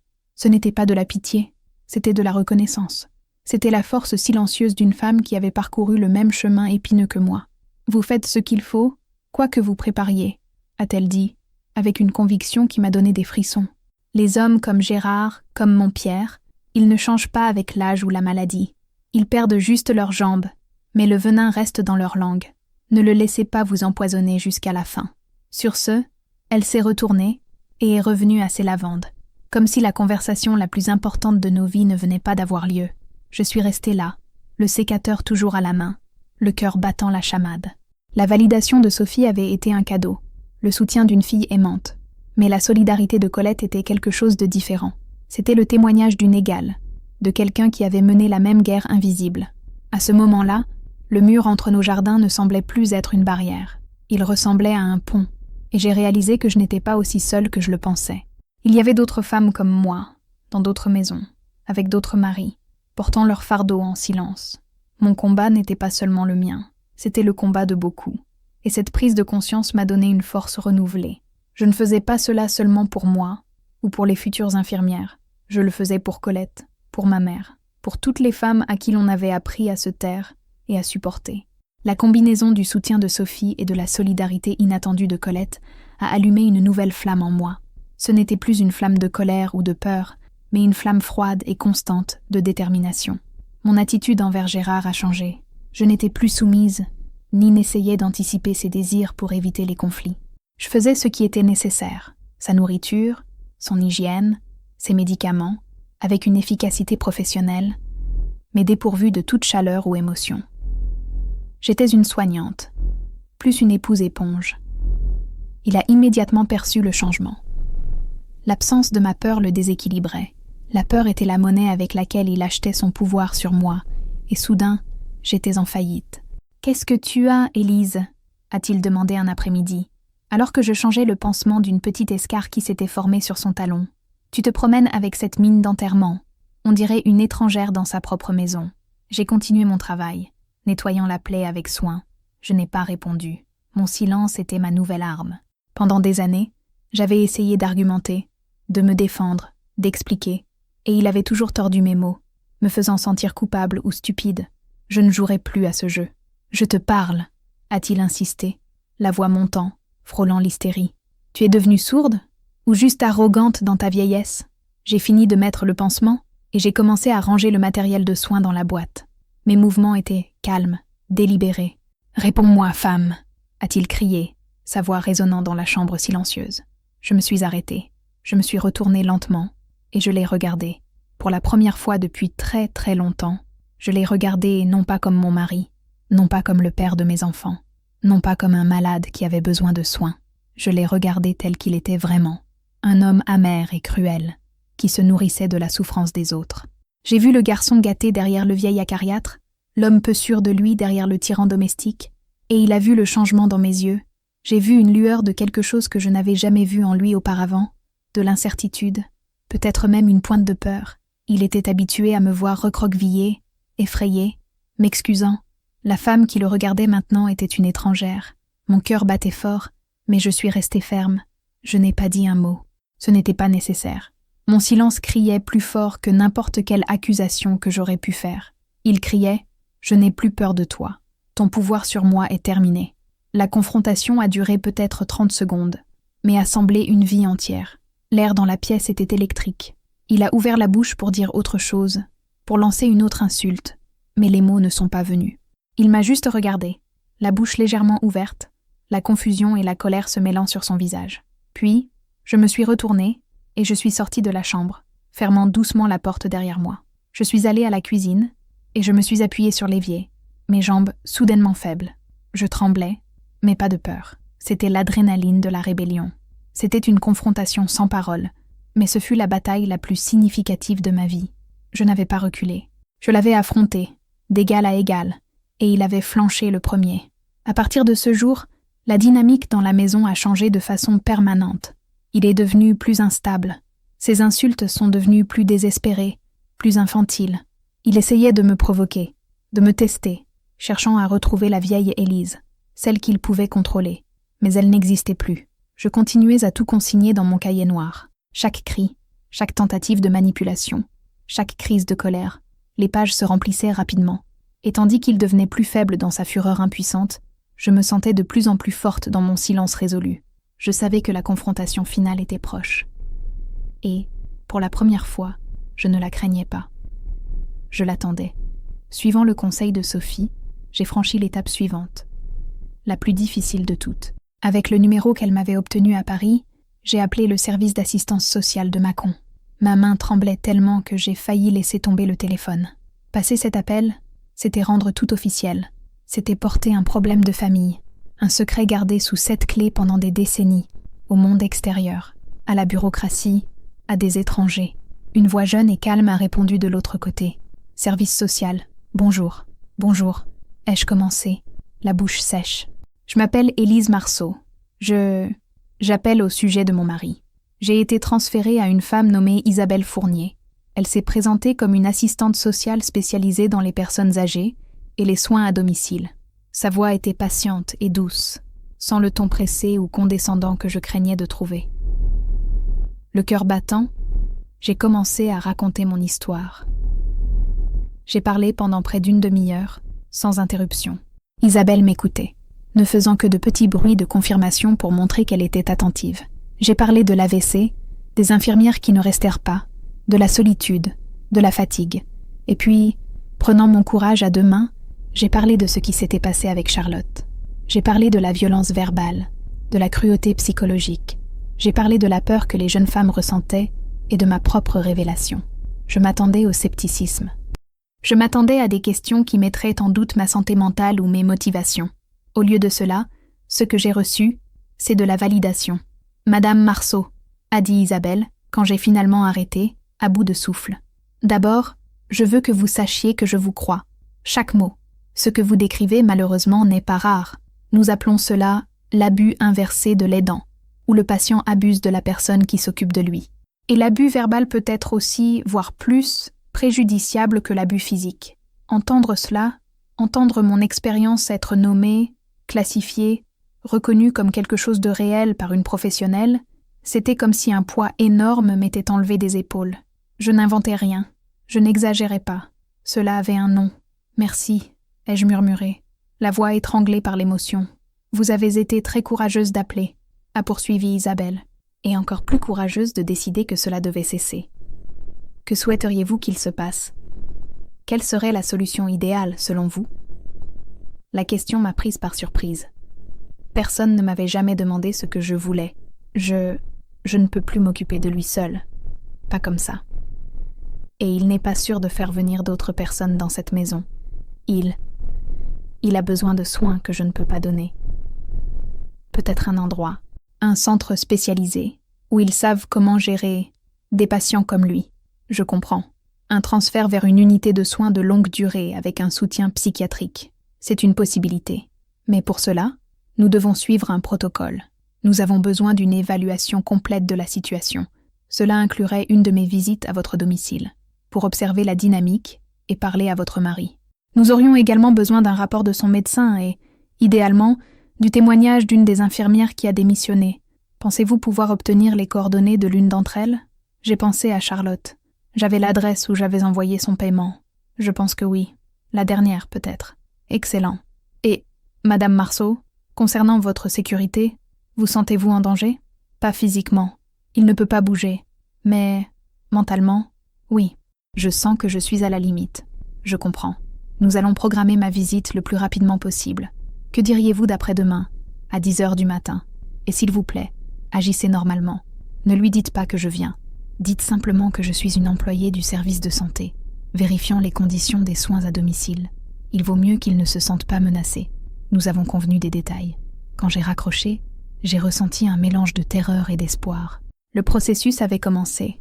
Les rouages du système se mettaient en mouvement, lentement, mais ils se mettaient en mouvement en ma faveur. La visite d'Isabelle serait cruciale. Tout dépendrait de la façon dont Gérard se comporterait, de ce qu'elle serait capable d'observer. Je savais qu'il était rusé, capable de jouer le rôle de la victime sans défense avec maestria, mais je savais aussi que sa colère et son mépris étaient de plus en plus difficiles à contrôler. Je ne pouvais que prier pour que, lors de cette visite, son masque tombe, ne serait-ce qu'un instant.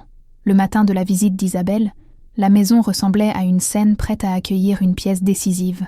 J'étais nerveuse, mes mains étaient moites pendant que je préparais le café. J'avais dit à Gérard que nous recevrions une visite du service de santé, une routine pour évaluer les soins à domicile. Il a grommelé, disant que c'était encore de la bureaucratie inutile, une nouvelle intrusion dans sa vie privée. À 10 heures précises, la sonnette a retenti. Isabelle Fournier était une femme plus jeune que je ne l'imaginais, peut-être dans la trentaine, avec un visage serein et des yeux intelligents et attentifs. Elle m'a salué avec un sourire chaleureux et une poignée de main ferme. « Bonjour, Madame Marceau. Merci de me recevoir. » Je l'ai conduite jusqu'à la chambre de Gérard. Il l'a observée avec méfiance depuis son lit, ses petits yeux perçants. « Bonjour, Monsieur Marceau. Je m'appelle Isabelle Fournier. Je suis ici pour une évaluation de routine de vos soins, » a-t-elle dit, d'une voix calme et professionnelle. Gérard, l'acteur, est entré en scène immédiatement. Il a forcé un sourire faible et pathétique. « Bonjour, mademoiselle. C'est très aimable à vous de venir jusqu'ici. Comme vous pouvez le voir, je ne suis pas dans ma meilleure forme. Mais ma femme, Élise, c'est une sainte. Elle s'occupe de moi jour et nuit. Je ne sais pas ce que je deviendrais sans elle. » Mon estomac s'est noué en entendant la fausseté de sa voix. Isabelle a simplement hoché la tête, a tiré une chaise et s'est assise à côté du lit. Elle a commencé à poser des questions de routine sur sa santé, son confort, son alimentation.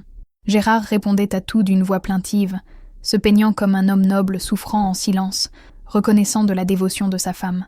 Je suis restée debout, près de la porte, observant l'interaction. Isabelle était brillante. Ses questions semblaient simples, mais elles étaient habilement formulées pour tester ses réactions. « Et comment passez-vous le temps, Monsieur Marceau? À part la télévision ? » « Ah, j'aime que ma femme me lise le journal. Elle a une voix si douce, bien que parfois elle se fatigue. L'âge nous rattrape tous, n'est-ce pas ?» a-t-il dit, me lançant un regard de fausse compassion. C'était une critique voilée, déguisée en compliment. Isabelle l'a remarqué. J'ai vu une lueur dans son regard. « Votre femme semble très forte. Ce doit être un travail à plein temps de s'occuper de vous et de la maison. »« Oh, oui, » a dit Gérard en hochant la tête. « Mais vous savez comment sont les femmes. Elles aiment se sentir utiles. Ça leur donne un but. » La condescendance dans sa voix était palpable. Je me suis crispée, mais Isabelle est restée impassible. Elle a poursuivi la conversation pendant près d'1 heure. Gérard se débrouillait bien dans son rôle. Il était charmant, spirituel à sa manière cynique, et prudent de ne rien dire d'ouvertement hostile. J'ai commencé à désespérer. Peut-être qu'elle ne verrait rien. Peut-être qu'elle repartirait en pensant que j'étais, en effet, une épouse surmenée qui exagérait. Puis, Isabelle a posé la question qui a tout changé. « Monsieur Marceau, j'ai appris que vous aviez eu plusieurs infirmières ces derniers mois. Pourquoi pensez-vous qu'aucune d'entre elles n'ait resté longtemps ?» Le sourire de Gérard a vacillé. Ses yeux se sont plissés. C'était un sujet délicat, un point faible dans son armure. « Ah, ces jeunes filles d'aujourd'hui, » a-t-il commencé, d'un ton dédaigneux. « Elles n'ont pas de dévouement. Elles sont paresseuses. Elles veulent gagner de l'argent facile. Elles pensent que s'occuper d'un vieil homme comme moi, c'est comme arranger des fleurs dans un vase. Elles n'ont pas l'estomac pour le vrai travail. »« Je vois, » a dit Isabelle, d'une voix neutre. « Donc le problème venait de leur éthique de travail, et non d'une quelconque difficulté relationnelle avec vous ?» Gérard a senti le piège. La question l'a mis sur la défensive. « Je suis un homme facile à vivre si la personne est compétente, » a-t-il grogné, le masque du gentil vieillard glissant. Mais elles étaient toutes pareilles, pleines d'opinions, pensant en savoir plus que moi. L'une d'elles, la dernière, était particulièrement effrontée. Une petite de la grande ville, qui pensait pouvoir venir ici et me donner des ordres. Effrontée ? De quelle manière ? A insisté Isabelle, son stylo posé sur son bloc-notes.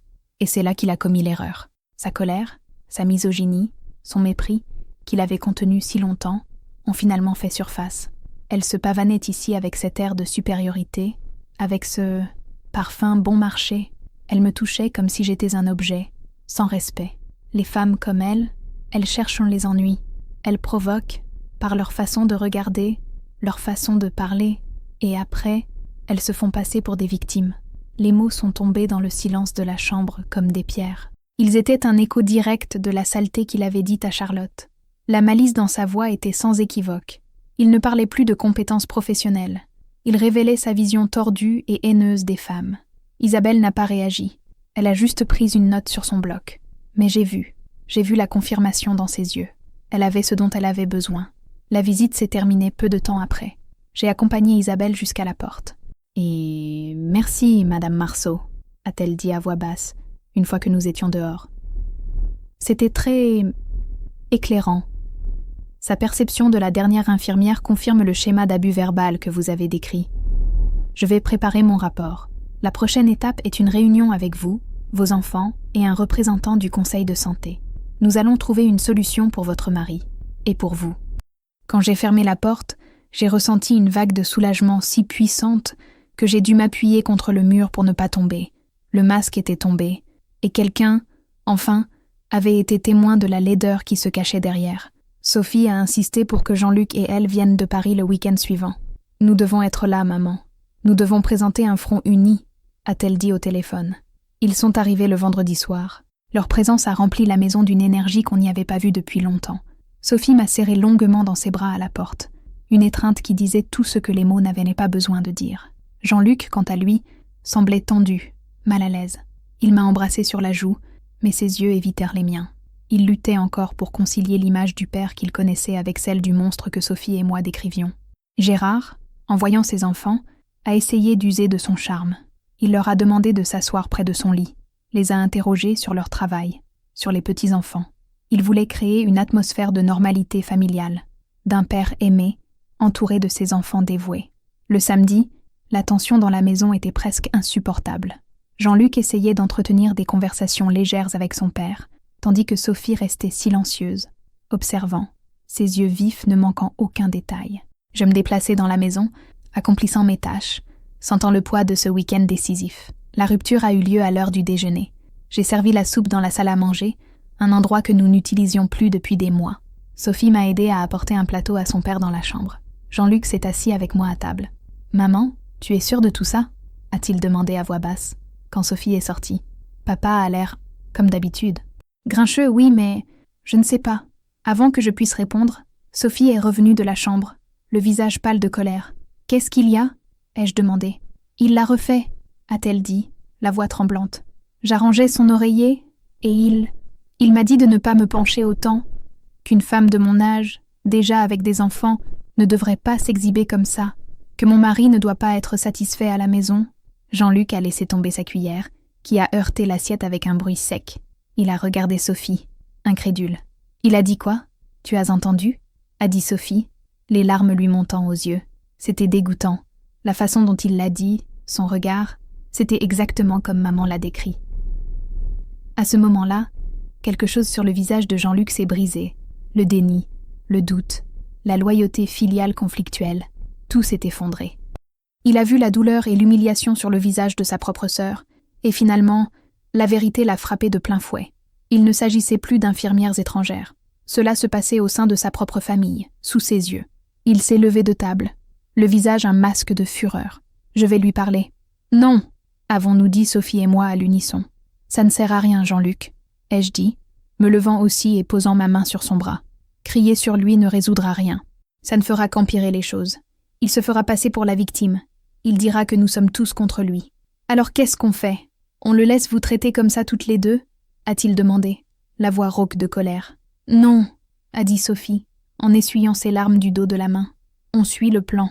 L'assistante sociale, le rapport, la réunion, on fait ça dans les règles, de manière officielle, pour qu'il ne puisse pas y échapper. On le sort d'ici. » Jean-Luc a regardé de moi à Sophie, puis de nouveau à moi.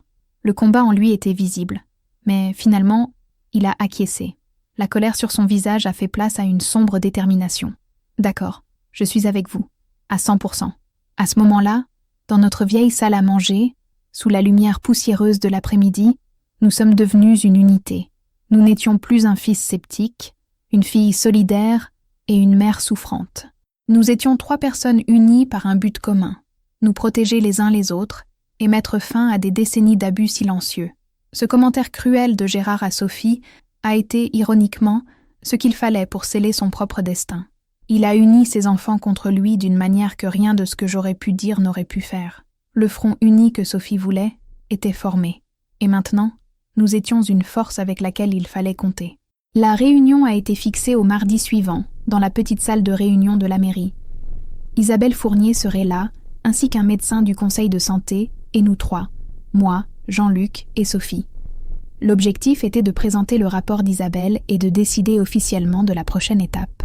Le mardi matin, avant de partir pour la réunion, Isabelle a fait une dernière visite inopinée à notre domicile.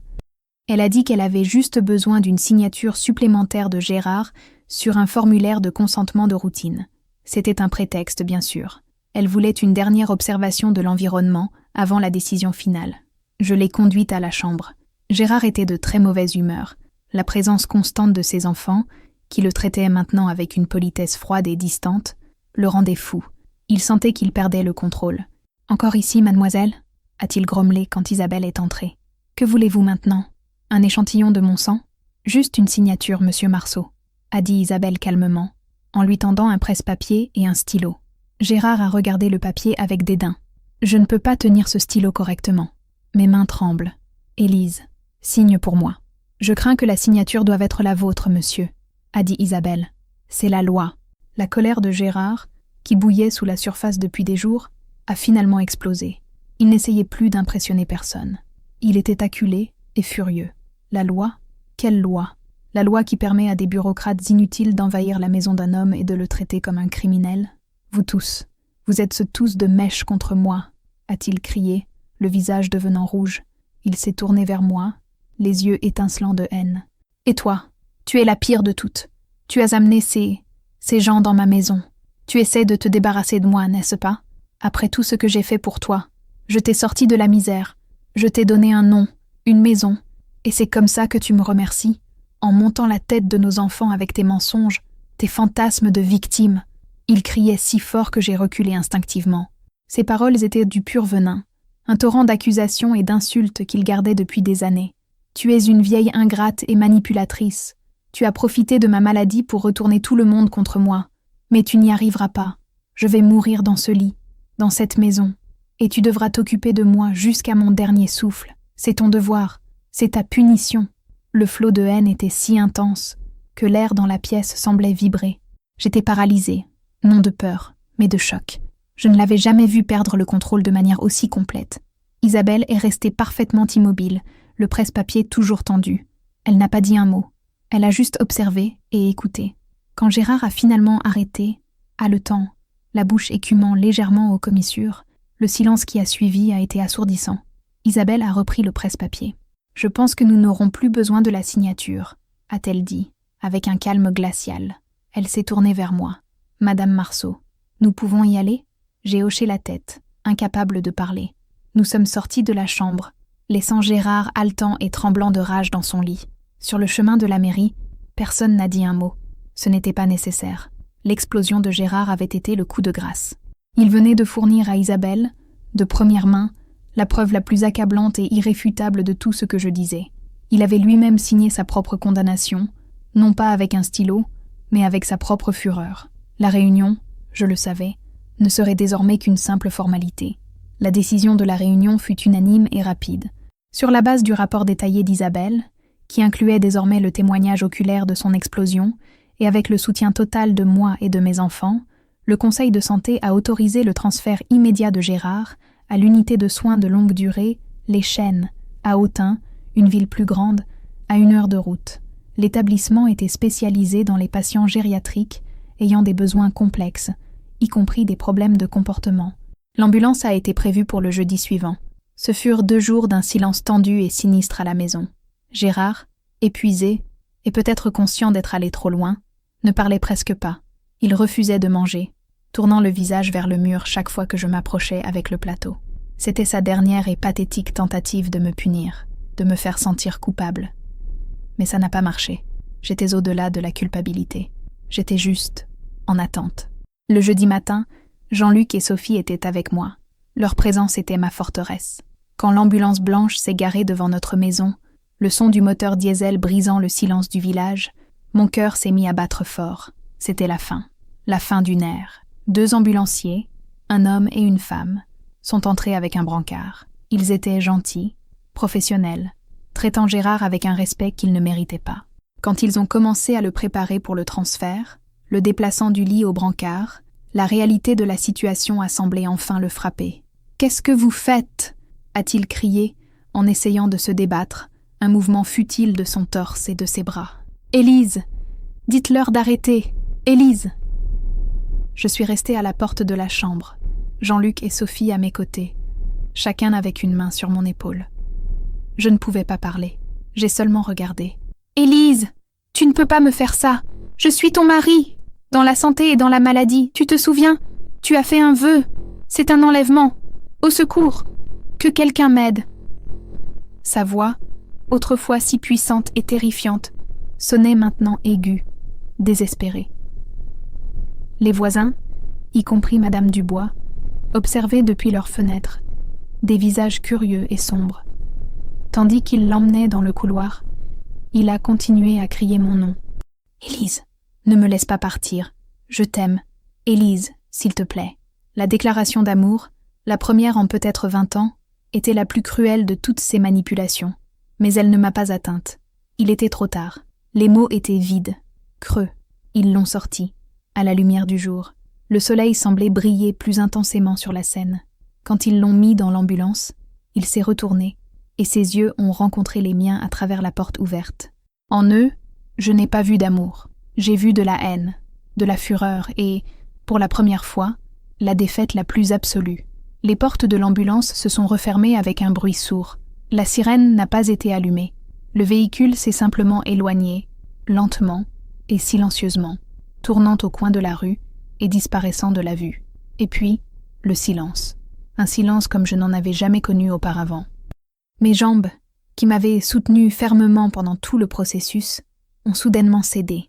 Si Jean-Luc et Sophie n'avaient pas été là pour me retenir, je serais tombée. Les larmes que j'avais retenues pendant une semaine, un mois, une vie entière, sont finalement venues. J'ai pleuré, non de tristesse, mais d'un soulagement si profond, si écrasant, qu'il en était presque douloureux. J'ai pleuré pour la jeune fille de 18 ans qui était entrée dans cette maison pleine d'espoir. J'ai pleuré pour la femme de 40 ans qui avait appris à ses enfants à marcher sur des œufs. J'ai pleuré pour la vieille femme de 78 ans qui avait enfin trouvé sa voie. Mes enfants m'ont serré dans leurs bras, et nous sommes restés là tous les trois, dans l'embrasure de la porte, pleurant ensemble. La maison derrière nous semblait pousser un long soupir, comme si elle aussi était libérée d'un grand poids.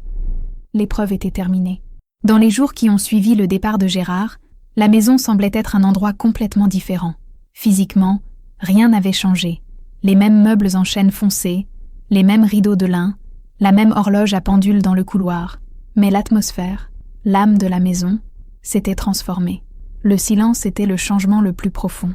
Avant, le silence était une chose tendue, lourde, l'espace entre les tempêtes. C'était le silence de retenir sa respiration, d'attendre la prochaine insulte, la prochaine demande. Maintenant, le silence était léger, il était paisible. C'était le son de la liberté. Le premier matin, je me suis réveillée au chant des oiseaux, non au son de la clochette. Je me suis assise dans la cuisine avec mon café et j'ai regardé le soleil se lever. Et pour la première fois depuis des années, personne ne m'a interrompu. Le temps était à moi, entièrement à moi. J'ai parcouru la maison comme une exploratrice en terre étrangère. Je suis entrée dans la chambre qui avait été la sienne. L'odeur de la maladie et de l'amertume se dissipait déjà. J'ai ouvert la fenêtre en grand, laissant l'air frais de l'automne entrer et nettoyer les derniers vestiges de sa présence. J'ai regardé le lit vide et je n'ai rien ressenti. Ni pitié, ni colère, ni regret. Juste un vide propre, prêt à être rempli de quelque chose de nouveau. Sophie est restée avec moi pendant 1 semaine, m'aidant à réorganiser non seulement la maison, mais ma vie. Nous avons retiré l'équipement médical de la chambre. Nous avons plié et rangé les draps que je changeais avec tant d'efforts. Nous avons transformé cette chambre, qui avait été une prison pour nous deux, en une chambre d'amis, un endroit pour les petits-enfants quand ils viendraient de visiter.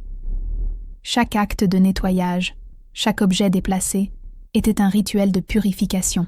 Nous avons parlé. Nous avons plus parlé cette semaine-là que durant les 20 dernières années. Je lui ai parlé de ma jeunesse, de mes rêves avant Gérard. Elle m'a parlé des difficultés de son propre mariage, des pressions d'être mère et professionnelle. Nous nous sommes connectés non seulement comme mère et fille, mais comme femmes, avec des histoires et des douleurs partagées. Jean-Luc appelait tous les jours. Sa voix était différente, plus douce, plus respectueuse. La culpabilité de son aveuglement initial l'avait transformé. Il a proposé de s'occuper de toutes les finances, de s'assurer que je n'aurais à m'inquiéter de rien. « Tu t'es déjà bien trop inquiétée toute ta vie, maman », m'a-t-il dit. Peu à peu, j'ai commencé à redécouvrir de petites joies qui avaient été ensevelies sous le poids de mon devoir. J'ai passé un après-midi entier dans mon jardin, non pas pour 5 minutes volées, mais pendant des heures, sentant la terre entre mes mains. Je suis allée au marché et j'ai discuté avec les vendeurs sans me presser, sans regarder l'heure. Colette Dubois m'a invitée à prendre le thé et nous nous sommes assises dans sa cuisine, parlant ouvertement de nos vies, riant de nos douleurs passées comme deux vieilles soldates comparant leurs cicatrices de guerre. Bien sûr, il y avait des moments difficiles. Parfois, la nuit, la maison semblait trop grande, le silence trop profond. L'habitude d'une vie entière ne disparaît pas du jour au lendemain. Il y avait une partie de moi qui se sentait à la dérive, sans le rôle d'aidante qui m'avait définie si longtemps. Qui était Élise Marceau sans Monsieur Marceau à soigner? Mais alors je regardais mes mains, non plus occupée à laver ou à servir, mais libre de tenir un livre, de pétrir une pâte à pain, de tailler une rose, et je savais que j'étais sur la bonne voie. J'apprenais à prendre soin de moi. Et c'était une tâche que j'avais négligée bien trop longtemps. Le nouveau silence de la maison n'était pas le son de la solitude. C'était le son de moi-même. Enfin, apprenant à respirer. 6 mois ont passé. L'hiver rigoureux de la Bourgogne a cédé la place à un printemps timide mais persistant. Les bourgeons de mes rosiers ont commencé à gonfler, promettant de nouvelles fleurs. Et moi, comme mon jardin, j'étais aussi en train de refleurir. La vie s'est installée dans une nouvelle et agréable routine. Jean-Luc et Sophie se relaient pour me rendre visite les week-ends, non par obligation, mais par plaisir. Mes petits-enfants courent dans la maison, et le son de leur rire remplit les pièces d'une manière que la voix de Gérard n'a jamais pu le faire. La maison, autrefois un lieu de tension, est devenue un refuge d'amour et de joie. Je reçois des nouvelles de Gérard par le biais de rapports mensuels du centre de soins. Il est, selon eux, un patient difficile. Il refuse de coopérer avec les thérapeutes et est verbalement hostile envers le personnel. Il le gère avec professionnalisme. Je ne lui rends pas visite. Mes enfants ont décidé, et j'ai accepté, que ma présence ne lui ferait aucun bien, et certainement pas à moi. Je prie pour son âme, pour qu'il trouve une certaine paix, mais à une distance de sécurité. Mon devoir envers lui a pris fin le jour où l'ambulance l'a emmené. Mon devoir, maintenant, est envers moi-même. Les voisins, qui me regardaient autrefois avec pitié, me regardent maintenant avec un nouveau respect. Madame Élise a si bonne mine, les entends-je chuchoter au marché. Elle a l'air d'avoir 10 ans de moins. Ils ne connaissent pas toute l'histoire, mais ils voient le changement. Ils voient la légèreté dans ma démarche, le sourire qui vient maintenant plus facilement. Parfois, quand je suis dans la cuisine, je regarde le tiroir où j'ai rangé le cahier à couverture noire.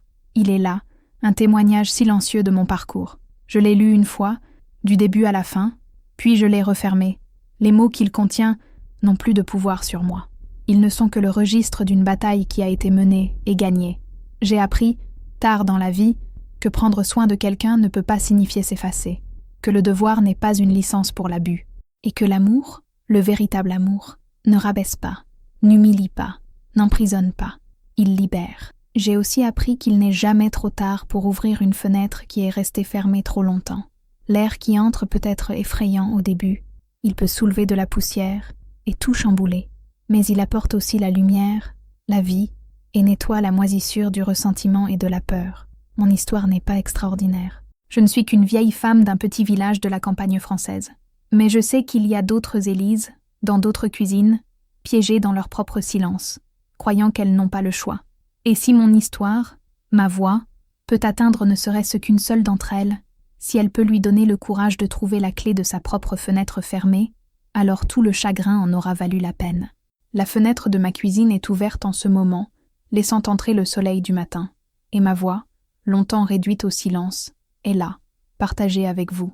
Si cette histoire a ouvert une fenêtre en vous, si elle vous a fait réfléchir ou ressentir quelque chose, alors elle a atteint son but. Les histoires sont des ponts, et chacun de nous a la sienne à construire. Laissez un commentaire, un j'aime, et partagez vos ressentis.